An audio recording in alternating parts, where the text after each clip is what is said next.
Women were considered to be second-class citizens in the early 1800s. It was required that they confine their interests in their home and to their family. They weren't allowed to receive a good education to acquire a professional career.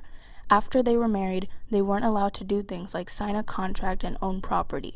Another right women didn't have was a right to vote. They earned this right after many decades of protesting and strong leadership. Gaining the right to vote is known as the women's suffrage. The women's suffrage is considered to be one of the two most important American political movements of the 20th century.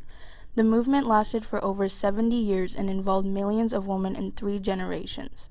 Suffrage activists spent more than 50 years teaching the public and making sure the situation was getting noticed. Many women practiced the right to vote in a lot of the American colonies before 1776, but soon, to avoid women from being able to vote, states rewrote their constitutions. However, in New Jersey, women were still able to vote after 1787. They continued to vote but stopped when women's suffrage was officially made illegal by male legislators. Angelina Grimke and Sarah Moore Grimke were famous for making speeches about slavery to many mixed audiences. Later, the ministers denounced them, and as a result, the two sisters started to fight for women's rights. Many other women soon became interested in joining them. For example, Elizabeth Cady Stanton and Lucretia Mott went to a convention, but because they were women, male abolitionists forbade them to have a seat on the floor. Therefore, they were determined to have a convention of their own on women's rights. 8 years later, on July 19th and 20th, 1848, they held the Seneca Falls Convention, which was presided over Mott's husband, James Mott. They showed a document called Declaration of Sentiments, which informed the audience about women's rights. This included the right to vote. 58 women and 32 men signed the Declaration of Sentiments. After that, many conventions were held to amend married women's rights in the next few years. Susan B. Anthony once said, "It was we, the people, not we the white male citizens, nor yet we, the male citizens, but we the whole people who formed the Union, and we formed it, not to give the blessings of liberty, but to secure them, not to the half of ourselves and half of our posterity, but to the whole people, women as well as men." Together, Stanton and Susan B. Anthony gathered women to support the abolishment of the 13th Amendment in the beginning of 1863. After the 14th Amendment was ratified in 1868, the 15th Amendment was being thought about. It was ratified 2 years later on February 3, 1870. The amendment states, "The right of citizens of the United States to vote shall not be denied or abridged by the United States or by any state on account of race, color, or previous condition of servitude." Although it changed who could vote, it didn't say anything about a citizen's sex. This amendment upset any suffragists, so the question of whether it was fair to let male African Americans vote, but not women, was brought among many people. As a result, Stanton, Anthony, and Lucy Stone got connected with the American Equal Rights Association. This association's goal was to earn women, including African Americans, the right to vote. During the next 2 decades, many women refused to pay taxes because they felt that they were being taxed without representation. Another association called National Women's Suffrage Association, NWSA, advertised for an amendment to allow women to vote. The possibility of the amendment was first announced in 1869 in Congress. Soon after, they made a draft of the amendment and introduced it to people every year, starting from 1878. In 1882, the Senate and House of Representatives met with groups that supported the women's suffrage to hear their opinion on the situation. Finally, the Senate voted on the suffrage in 1887, but it was strongly rejected. However, the American Women's Suffrage Association, AWSA, didn't give up. They continued to work by persuading each state separately to allow women to vote, but as expected, they weren't very successful.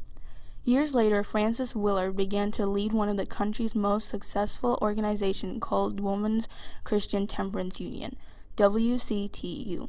Because of this organization, many more people supported the women's rights movement.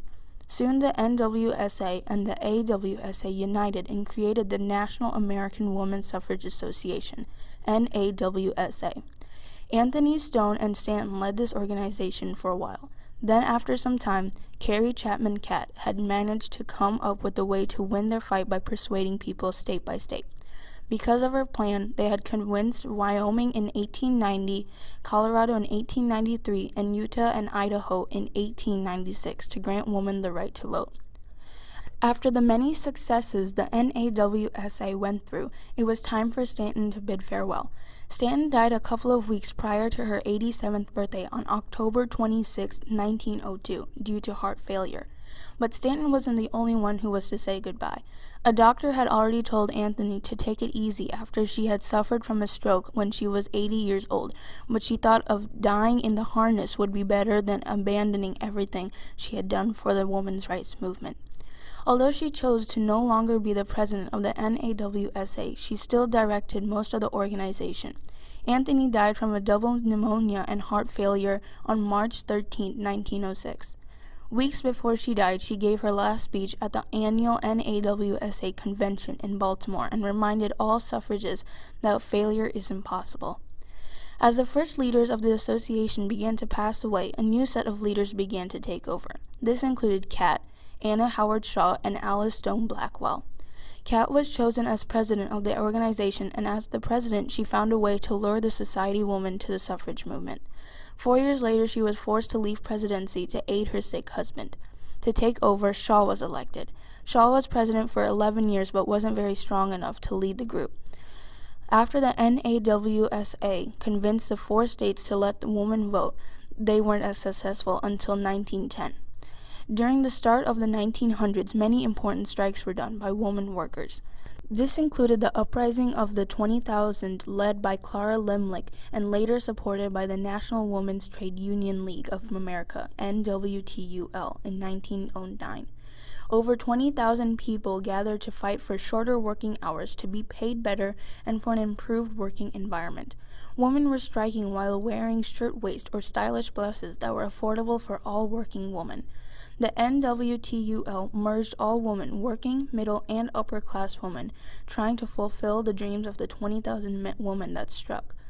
Earlier in 1906, Stanton's daughter, Harriet Stanton Blatch, created the Equality League of Self-Supporting Women, later known as the Women's Political Union.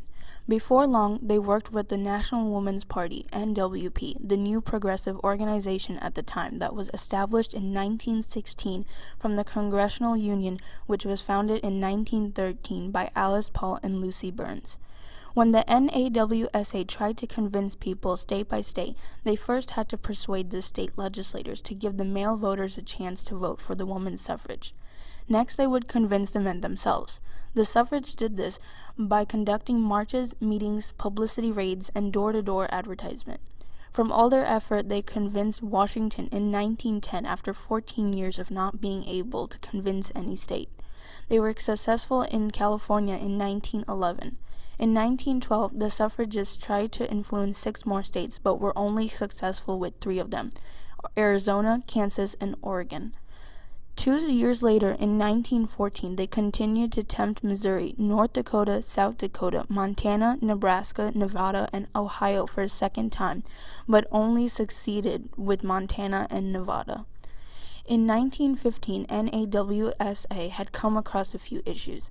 Many women disagreed with the leadership in the eastern states, and people in the South wanted to only allow white women to vote so that they could keep the white power in the area.